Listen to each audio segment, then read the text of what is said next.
Hello student, তোমরা যারা ক্যালকাটা ইউনিভার্সিটির আন্ডারে থার্ড সেমিস্টারের ছাত্রছাত্রী আছো এবং তোমাদের ইতিহাস সাবজেক্টটা মাইনর সাবজেক্ট হিসাবে আছে, তোমাদের জন্য আজকের ক্লাসটা খুবই গুরুত্বপূর্ণ। আজকের ক্লাসে তোমাদের 100% কমনযোগ্য লাস্ট মিনিট সাজেশন নিয়ে আলোচনা করব।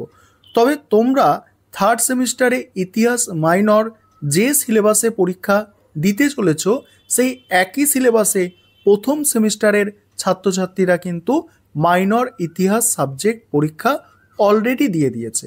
তোমাদের প্রথমে তাদের কোয়েশ্চেন পেপারটা দেখাবো, অর্থাৎ কোন প্রশ্নগুলো তাদের এসে গিয়েছে এবং তারপরে তোমাদের জন্য কোন প্রশ্নগুলো অত্যাধিক গুরুত্বপূর্ণ সেটা নিয়ে আলোচনা করব। প্রথমে তোমরা প্রথম সেমিস্টারের কোয়েশ্চেন পেপারটা দেখে নাও, তারপর তোমাদের সাজেশনটা আমি আলোচনা করছি। দেখো, এবারে তোমরা কোয়েশ্চেন পেপারটা দেখে নাও।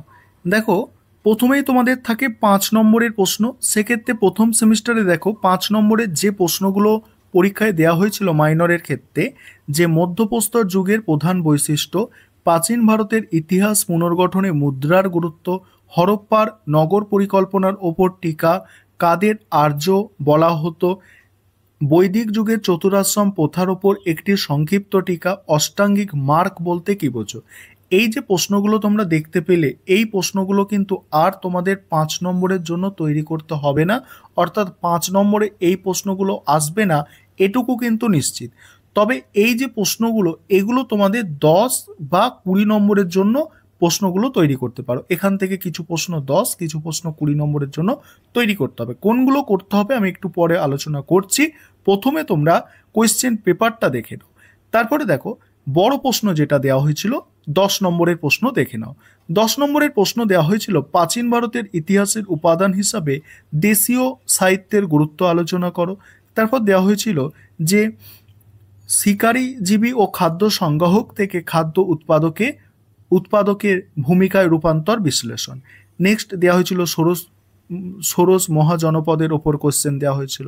তারপরে তুমি কি মনে করো যে বর্ণ ও জাতি দুটি পৃথক ব্যবস্থা, এইগুলো দেওয়া হয়েছিল 10 নম্বরের জন্য। এগুলো আর তোমাদের কিন্তু 10 নম্বরে কিন্তু এগুলো আর পরীক্ষায় আসবে না, থার্ড সেমিস্টারকে বলছি।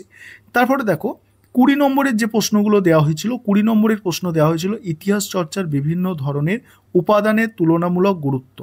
তারপরে দেওয়া হয়েছিল হরপ্পা সভ্যতার পতনের সম্ভাব্য কারণ। নেক্সট দেওয়া হয়েছিল বৈদিক যুগের অর্থনৈতিক জীবন সংক্ষেপে উল্লেখ করো, পরবর্তী বৈদিক যুগে কি উন্নতি বা পরিবর্তন ঘটেছিল। নেক্সট আছে বৌদ্ধ ধর্ম ও জৈন ধর্মের মধ্যে মৌলিক পার্থক্যগুলি নিরূপণ করো। এবারে তোমরা দেখে নাও তোমাদের জন্য কোন প্রশ্নগুলো অত্যাধিক গুরুত্বপূর্ণ। এবারে তোমরা সম্পূর্ণ সাজেশনটা দেখে নাও। দেখো 10 নম্বর এবং 20 নম্বরের জন্য যে প্রশ্নগুলো তোমাদের তৈরি করতে হবে ভালো করে বুঝে নাও। প্রথম প্রশ্ন, ভারতে মধ্যপ্রস্তর যুগের বৈশিষ্ট্য আলোচনা করো। এই প্রশ্নটা 10 বা 20 নম্বরের জন্য তোমাদের জন্য মোস্ট ইম্পর্টেন্ট প্রশ্ন। তারপরে হরপ্পা সভ্যতার নগর পরিকল্পনা বা প্রধান বৈশিষ্ট্য আলোচনা করো। এই প্রশ্নটা তোমরা অবশ্যই কমন পাবে, এটা একদম 100% নিশ্চিত তোমরা এই প্রশ্নটা অবশ্যই কমন পাবে। সেটা 10এও পেতে পারো বা 20তেও পেতে পারো, তবে এই প্রশ্নটা তোমরা পরীক্ষায় অবশ্যই দেখতে পাবে। ভালো করে কিন্তু প্রশ্নটা তৈরি করতে হবে। পরের প্রশ্ন, ভারতবর্ষে আলেকজান্ডারের আক্রমণের প্রভাব কী ছিল। এটা খুব একটা গুরুত্বপূর্ণ প্রশ্ন নয়, তবে তোমরা কিন্তু দেখে রাখতে পারো। পরে মোস্ট ইম্পর্টেন্ট প্রশ্ন, খ্রিস্টপূর্ব 6ষ্ঠ শতকে মগধের উত্থানের কারণগুলি কি ছিল।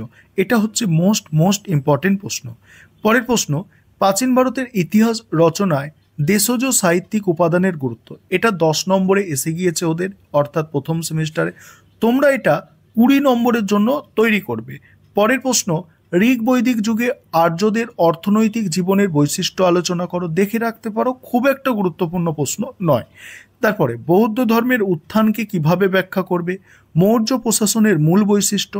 তারপরে এই যে 9 দাগের প্রশ্ন তোমরা দেখতে পাচ্ছ, এই একটা প্রশ্ন আবার এখানে মোস্ট ইম্পর্টেন্ট প্রশ্ন, প্রাচীন ভারতের ইতিহাস পুনর্নির্মাণে প্রত্নতাত্ত্বিক উপাদানের গুরুত্ব। এই প্রশ্নটা 10 নম্বরেও আসতে পারে, 20 নম্বরেও আসতে পারে।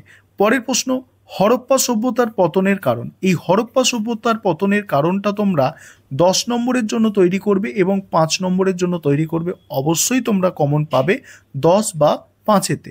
পরের প্রশ্ন, কারণ এটা কিন্তু ওদের 20 নম্বরে এসেছে। পরের প্রশ্ন দেখতে পাচ্ছ, প্রাগৈতিহাসিক ভারতে শিকারী ও খাদ্য সংগ্রহকারী আদিম মানবের খাদ্য উৎপাদকে হয়ে ওঠার বিবর্তন, এই প্রশ্নটা 10 নম্বরে এসেছে, 20 নম্বরের জন্য দেখতে পারো। তবে আমার মনে হয় না এই প্রশ্নটা আর পরীক্ষায় দেবে, এত গুরুত্বপূর্ণ প্রশ্ন কিন্তু এটা নয়। পরের প্রশ্ন তামিলকাম দিয়ে আছে, দেখতে পারো, তবে অত গুরুত্বপূর্ণ প্রশ্ন নয়। বৌদ্ধ ধর্ম ও জৈন ধর্মের মধ্যে পার্থক্য, এই প্রশ্নটা তোমাদের 10 বা 20-র জন্য ভালো করে দেখতে হবে। এছাড়া যেসব প্রশ্নগুলো সাজেশনে আছে তোমরা দেখতে পাচ্ছ। আর এবারে তোমরা এই প্রশ্নটা একটু দেখে নাও, আর্য সমস্যা উল্লেখ করো, এই প্রশ্নটাও তোমরা কিন্তু ভালো করে দেখে যাবে। এবার 5 নম্বরের প্রশ্নগুলো দেখে নাও। তার আগে একটা বিষয় বলে রাখি, তোমাদের এই সেমিস্টার এবং পরবর্তী সেমিস্টারের জন্য তোমরা যারা স্টাডি মেটেরিয়াল পারচেস করতে চাইছো, নিচে যে নম্বরটা আছে এই নম্বরে যোগাযোগ করে স্টাডি মেটেরিয়াল পারচেস করতে পারো। চলো তোমরা 5 নম্বরের প্রশ্নগুলো দেখে নাও। 5 নম্বরের প্রশ্ন এগুলো মানে প্রথম সেমিস্টারে এসে গিয়েছে তোমাদের জন্য। মৌর্য সাম্রাজ্যের পতনের কারণ ইম্পর্টেন্ট, নব্যপ্রস্তর যুগ সম্পর্কে টিকা মোস্ট ইম্পর্টেন্ট প্রশ্ন, প্রাচীন ভারতের ইতিহাস রচনায় প্রত্নতাত্ত্বিক উপাদানের গুরুত্ব, বৈদিক যুগে জাতিভেদ প্রথা সম্পর্কে লেখো, এগুলো মোস্ট ইম্পর্টেন্ট প্রশ্ন। ভারতে আলেকজান্ডারের জয়লাভের কারণ, এটা 5-এ তোমরা অবশ্যই দেখে যাবে। পরের প্রশ্ন আছে গৌতম বুদ্ধের মূল উপদেশগুলি কি, নেক্সট গান্ধার শিল্প, নেক্সট হচ্ছে প্রাচীন ভারতের ইতিহাসের উপাদান হিসাবে বৈদেশিক সাহিত্যের গুরুত্ব, দেশীয় সাহিত্যের গুরুত্বও তোমরা 5 নম্বরের জন্য দেখে যাবে।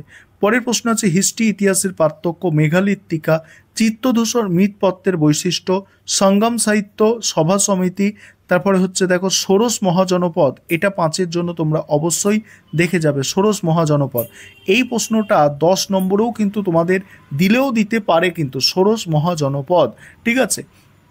গান্ধার শিল্প ভালো প্রশ্ন, মাইকোলিথ, হরপ্পার ধর্ম এবং ঋগ বৈদিক যুগে নারীদের অবস্থান, এই হচ্ছে তোমাদের টোটাল সাজেশন।